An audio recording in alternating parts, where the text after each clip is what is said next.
नमस्कार विद्यार्थी मित्रांनो, YTS अकॅडमीवर आपलं सर्वांचं स्वागत आहे। पुढील व्हिडिओ पोलीस भरती, तलाठी भरती व इतर अन्य सरळ सेवा भरतीसाठी अत्यंत उपयोगाचा असून व्हिडिओ शेवटपर्यंत नक्की पहा। आज प्रश्नपत्रिका क्रमांक 2 ज्यामध्ये आपण 50 प्रश्न म्हणजेच 25 प्रश्न जीकेचे व 25 प्रश्न मराठी व्याकरणाचे घेत आहोत। तर व्हिडिओला सुरुवात करू। प्रश्न क्रमांक 1, महाराष्ट्रातील पहिले मातीचे धरण कोणते? तर महाराष्ट्रातील पहिले मातीचे धरण कोणते होते? तर ऑप्शन क्रमांक 1 गंगापूर धरण हे महाराष्ट्रातील पहिले मातीचे धरण होय। प्रश्न क्रमांक 2, महर्षी कर्वेंना 3 जून 1916 रोजी स्थापन केलेल्या महिला विद्यापीठाची प्रेरणा कुणाकडून मिळाली? तर महर्षी कर्वेंना 3 जून 1916 रोजी स्थापन केलेल्या महिला विद्यापीठाची प्रेरणा ही ऑप्शन क्रमांक 3 जपान वुमेन्स युनिव्हर्सिटी यांच्याकडून मिळाली। प्रश्न क्रमांक 3, पहिल्या भारतीय स्वातंत्र्य युद्धात अतिशूरपणे दीर्घकाळ कोण लढले? तर पहिल्या भारतीय स्वातंत्र्य युद्धात अतिशूरपणे दीर्घकाळ लढणारे कोण होते? तर ऑप्शन क्रमांक 1 तात्या टोपे हे अतिशय दीर्घकाळ लढणारे व्यक्ती होते। प्रश्न क्रमांक 4, प्राचीन स्मारक कायदा केव्हा पास झाला? तर प्राचीन स्मारक कायदा हा केव्हा पास झालेला आहे? तर ऑप्शन क्रमांक 3 1904 साली काय झालेला आहे? प्राचीन स्मारक कायदा पास झालेला आहे। प्रश्न क्रमांक 5, वसंतदादा पाटील यांनी वैयक्तिक सत्याग्रह कोठे केला? तर वसंतदादा पाटील यांनी वैयक्तिक सत्याग्रह कोठे केला होता? तर ऑप्शन क्रमांक 1 सांगली या ठिकाणी वसंतदादा पाटील यांनी वैयक्तिक सत्याग्रह केला होता।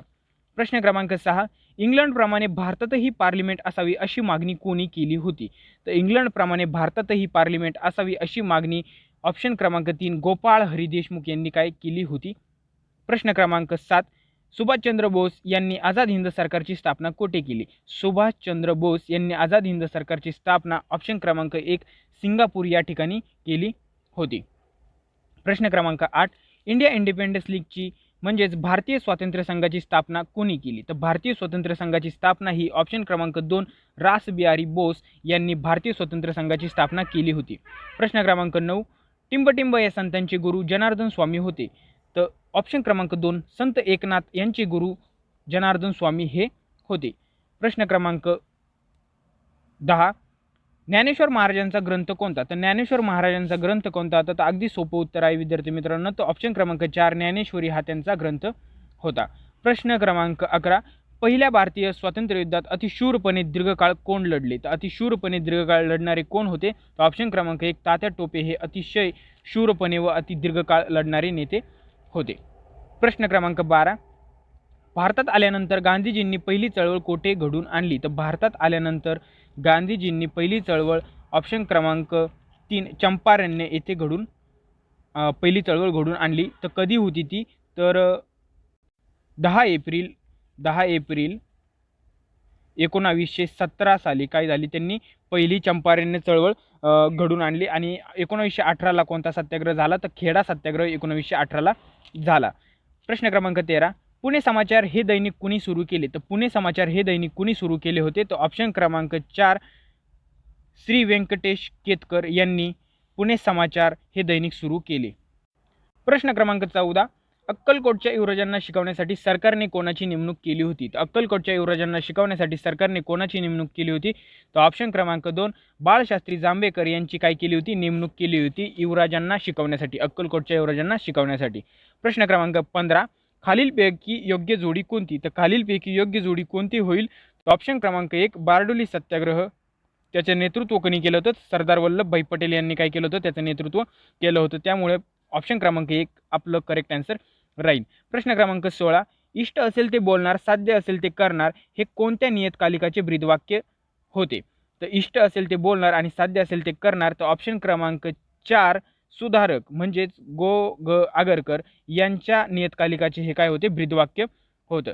प्रश्न क्रमांक 17, 2019चा जनस्थान पुरस्कार कोणाला मिळाला आहे? तर 2019चा जनस्थान पुरस्कार कोणाला मिळालेला आहे? तर ऑप्शन क्रमांक 3 वसंत डहाके यांना काय हा पुरस्कार मिळालेला आहे।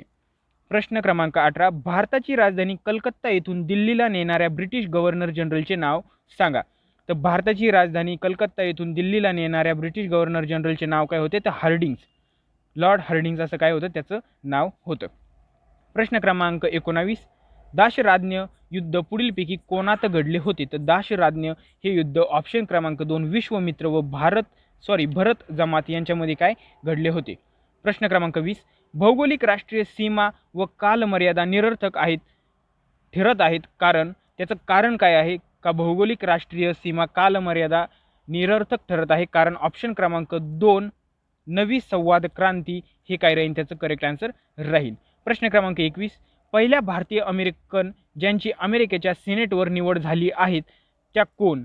तर ज्यांची अमेरिकन सिनेटवर निवड झाली आहे अशा त्या आहेत कोण? तर ऑप्शन क्रमांक 2 कमला हॅरिस हे आपलं काय राहील करेक्ट आन्सर राहील. प्रश्न क्रमांक 22 विकासाची क्षमता खालीलपैकी कोणत्या घटकावर अवलंबून असते? तर विकासाची क्षमता ही खालीलपैकी कोणत्या घटकावर अवलंबून असते? तर ऑप्शन क्रमांक 3 व्यापाराचे आकारमान याच्यावर विकासाची क्षमता काय असते? अवलंबून असते. प्रश्न क्रमांक 23 संगणक तंत्रज्ञानामुळे काही लोक काही बाबतीत व्यापार करू लागले. तर संगणक तंत्रज्ञानामुळे लोक कोणत्या बाबतीत व्यापार करू लागले आहेत? तर ऑप्शन क्रमांक 4 राष्ट्रीय व आंतरराष्ट्रीय चलन या बाबतीत काय करू राहिले? व्यापार करू लागले आहेत. प्रश्न क्रमांक 24 जेव्हा मधमाशी एका फुलानंतर दुसऱ्या फुलास भेट देते तेव्हा कोणती प्रक्रिया होते? तर तेव्हा कोणती प्रक्रिया होत असते? तर ऑप्शन क्रमांक 1 परागीकरण ही प्रक्रिया होत असते. प्रश्न क्रमांक 26 भारतातील ताजमहल यावर कशाने परिणाम झाला आहे?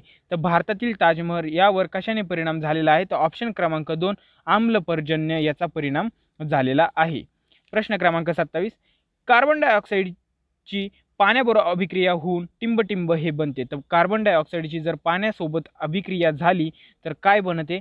तर ऑप्शन क्रमांक 2 H2CO3 हे बनत असते. प्रश्न क्रमांक 28 लैंगिक पुनरुत्पादनात तेव्हाच यशस्वी झाले असे म्हणता येईल जेव्हा, तर त्याचं कारण काय? केव्हा विकसित झाले यशस्वी झाले? तर ऑप्शन क्रमांक 3 फळांमध्ये बीजधारणा होईल तेव्हा लैंगिक पुनरुत्पादन यशस्वी झाले असं म्हणता येईल. प्रश्न क्रमांक 29 टोंबोलो आणि पुळण ही भुरुपे टिंबटिंबच्या कार्याशी संबंधित आहे. टोंबोलो आणि पुळण ही भुरुपे कशाशी संबंधित आहेत? तर ऑप्शन क्रमांक 2 सागरी लाटा यांच्याशी त्या काय आहेत? संबंधित आहे. प्रश्न क्रमांक 3 अष्टपैलू साहित्यिक म्हणून कोणास ओळखले जाते? तर अष्टपैलू साहित्यिक म्हणून पु ल देशपांडे यांना काय होतं? ओळखले जाते. हा प्रश्न IMP आहे, लक्षात असू द्या. अष्टपैलू साहित्यिक म्हणून कोणास ओळखले जाते? तर पु ल देशपांडे यांना ओळखले जाते. प्रश्न क्रमांक 31 मराठी नवकवितेचे जनक असे कोणाला म्हणत? तर मराठी नवकवितेचे जनक असे कोणाला म्हणत? तर ऑप्शन क्रमांक 3 बासी मर्डेकर यांना काय म्हणत? मराठी नवकवितेचे जनक असे म्हणत. IMP प्रश्न आहे. प्रश्न क्रमांक 32 मोठा भाऊ या टोपण नावाने कोणास ओळखले जाते? तर मोठा भाऊ असे कोणास ओळखले जाते? या टोपण नावाने कोणास ओळखले जाते? तर ऑप्शन क्रमांक 3 वा शिरवाडकर म्हणजेच विष्णू वामन शिरवाडकर यांना मोठा भाऊ या टोपण नावाने ओळखले जाते. प्रश्न क्रमांक 33 वेगळा पर्याय निवडा. तर पुढे 4 पर्याय दिले आहेत, तर त्यापैकी वेगळा पर्याय कोणता राहील? तर ऑप्शन क्रमांक 2 चेंडू हा काय राहील? वेगळा पर्याय राहील. प्रश्न क्रमांक 34 मोरूची मावशी या नाटकाचे नाटककार कोण? तर मोरूची मावशी या नाटकाचे नाटककार कोण होते? तर प्रल्हाद केशव आत्रे हे या प्रश्नाचं करेक्ट आन्सर राहील. IMP प्रश्न आहे. प्रश्न क्रमांक 35 पायापासून डोक्यापर्यंत या शब्दसमूहासाठी योग्य शब्दाची निवड करा. तर पायापासून डोक्यापर्यंत याला काय म्हणतात? तर याला म्हणतात अपादमस्तक असं आपण म्हणतो. त्यामुळे ऑप्शन क्रमांक 2 पायापासून डोक्यापर्यंत म्हणजेच अपादमस्तक हे आपले करेक्ट आन्सर राहील. प्रश्न क्रमांक 36 जहाल या शब्दाचा विरुद्धार्थाचा शब्द कोणता? तर जहालचा विरुद्धार्थी शब्द कोणता आहे? तर ऑप्शन क्रमांक 1 मवाळ हा त्याचा काय राहील? विरुद्धार्थी शब्द होईल. प्रश्न क्रमांक 37 रत्नाकर या शब्दाला समानार्थी शब्द कोणता आहे? तर रत्नाकर या शब्दाला समानार्थी शब्द काय राहील? तर ऑप्शन क्रमांक 1 समुद्र म्हणजेच रत्नाकर असा त्याचा समानार्थी शब्द राहील. IMP प्रश्न आहे. प्रश्न क्रमांक 38 सत्य प्रस्थापित होण्यासाठी आग्रह धरणारा या शब्द समूहासाठी योग्य शब्द कोणता?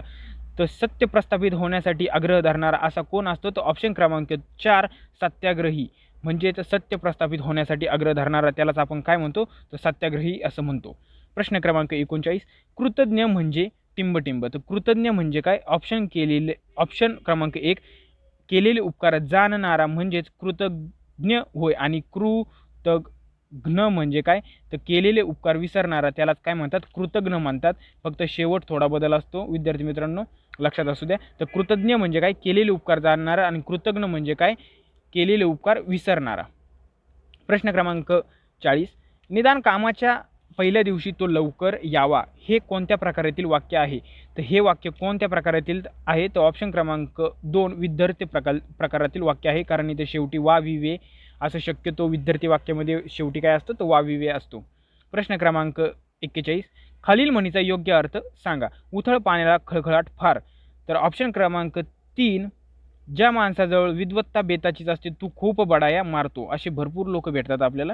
तर ज्या माणसाजवळ विद्वत्ता बेताची असते तू खूप बडाया मारतो त्यालाच काय म्हणायचं? उथळ पाण्याला खळखळाट फार. प्रश्न क्रमांक 42 ज्याने पुष्कळ ऐकले व वाचले आहे असा या शब्दसमूहासाठी योग्य शब्द ओळखा. तर पुष्कळ ऐकले व वाचले आहे असे जे असतात त्यांना काय म्हणतो आपण? तर ऑप्शन क्रमांक 4 बहुश्रुत असं आपण त्यांना काय म्हणत असतो. IMP प्रश्न आहे. प्रश्न क्रमांक 43 दुसऱ्याच्या सांगण्याप्रमाणे वागणारी व्यक्ती या शब्दसमूहाबद्दल योग्य शब्द लिहा. तर दुसऱ्याच्या सांगण्याप्रमाणे वागणारी व्यक्ती कोण असते? तर ऑप्शन क्रमांक 2 कळसूत्री बाहुले. कळसूत्री बाहुले म्हणजे काय? दुसऱ्याच्या सांगण्याप्रमाणे वागणारी व्यक्ती आपल्या समाजात पण भरपूर असतात अशी, तर त्यांनाच काय म्हणायचं? कळसूत्री बाहुले असं म्हणायचं. प्रश्न क्रमांक 44 जेथे आकाश जमिनीला टेकल्यासारखे दिसते ती जागा कोणती? तर जेथे आकाश जमिनीला टेकल्यासारखे दिसते ती जागा कोणती असते? तर ऑप्शन क्रमांक 2 क्षितिज. म्हणजेच जेथे आकाश जमिनीला टेकल्यासारखे वाटते त्याला म्हणतात क्षितिज म्हणतात. IMP प्रश्न आहे, मागच्या पोलीस भरतीला येऊन गेलेला आहे. प्रश्न क्रमांक 45 विड्याची पाने तोडण्याचे एक वाकडे हत्यार. तर विड्याची पाने तोडण्याचे एक वाकडे हत्यार कोणते असते? तर ऑप्शन क्रमांक 2 नारकत. त्याला काय म्हणतो आपण? नारकत म्हणतो. आपल्या घरी जर आजी असेल तर आजीला नक्की माहीत असतं का त्याला काय म्हणतात? नारकत असं म्हणतात. प्रश्न क्रमांक 46 सहज एकदाच ई सांजवेळी या काव्यातील रस ओळखा. तर सहज एकदाच ई सांजवेळी या काव्यातील रस कोणता आहे? तर ऑप्शन क्रमांक 2 शृंगार रस होईल. प्रश्न क्रमांक 47 खालील शब्दाचा समानार्थी शब्द कोणता? तर वारुणी या शब्दाला समानार्थी शब्द विचारलेला आहे. तर ऑप्शन क्रमांक 3 मध्य हा काय राहील? त्याला समानार्थी शब्द राहील. प्रश्न क्रमांक 48 इत्थंभूत या शब्दाच्या उलट अर्थाचा शब्द निवडा. तर इत्थंभूत या शब्दाला उलट अर्थाचा शब्द निवडायचं म्हणजेच आपल्याला ऑपोजिट शब्द निवडायचं. तर ऑप्शन क्रमांक 1 त्रोटक असा काय राहील? त्याचं उत्तर राहील. प्रश्न क्रमांक 49 म्हणीच्या योग्य अर्थाचा पर्याय निवडा. धर्म करता कर्म उभे राहते. तर योग्य अर्थाचा पर्याय ओळखायचा आहे. तर ऑप्शन क्रमांक 4 चांगले करताना नको ते निष्पन्न होणे हे काय राहील? आपलं करेक्ट आन्सर राहील. प्रश्न क्रमांक 50 खालील वाक्यप्रकार ओळखा. केवढी उंच इमारत ही डॅश डॅश डॅश डॅश आणि काय आहे ते उद्गारवाचक चिन्ह आहे. तर खालील वाक्यप्रकार ओळखायचा आहे आपल्याला. तर ऑप्शन क्रमांक 2 उद्गारार्थी वाक्य आहे, कारण इथं डायरेक्ट सरळ सरळ काय दिसतंय? उद्गारवाचक चिन्ह दिसते म्हणून काय उद्गारार्थी वाक्य होईल. जर शेवटी क्वेश्चन मार्क असता तर प्रश्नार्थी वाक्य होतं. तर विद्यार्थी मित्रांनो या व्हिडिओमध्ये आपण काही जीकेचे व काही मराठी व्याकरणाचे प्रश्न घेतलेले आहे. हे प्रश्न नक्कीच तुम्हाला पुढच्या पोलीस भरतीला पडतील अशी आशा करतो आणि व्हिडिओ थांबवतो. व्हिडिओ आवडल्यास व्हिडिओला नक्की लाईक करा, सबस्क्राईब करा चॅनलला, तुमच्या मित्रांपर्यंत व्हिडिओ पाठवा. Thank you so much.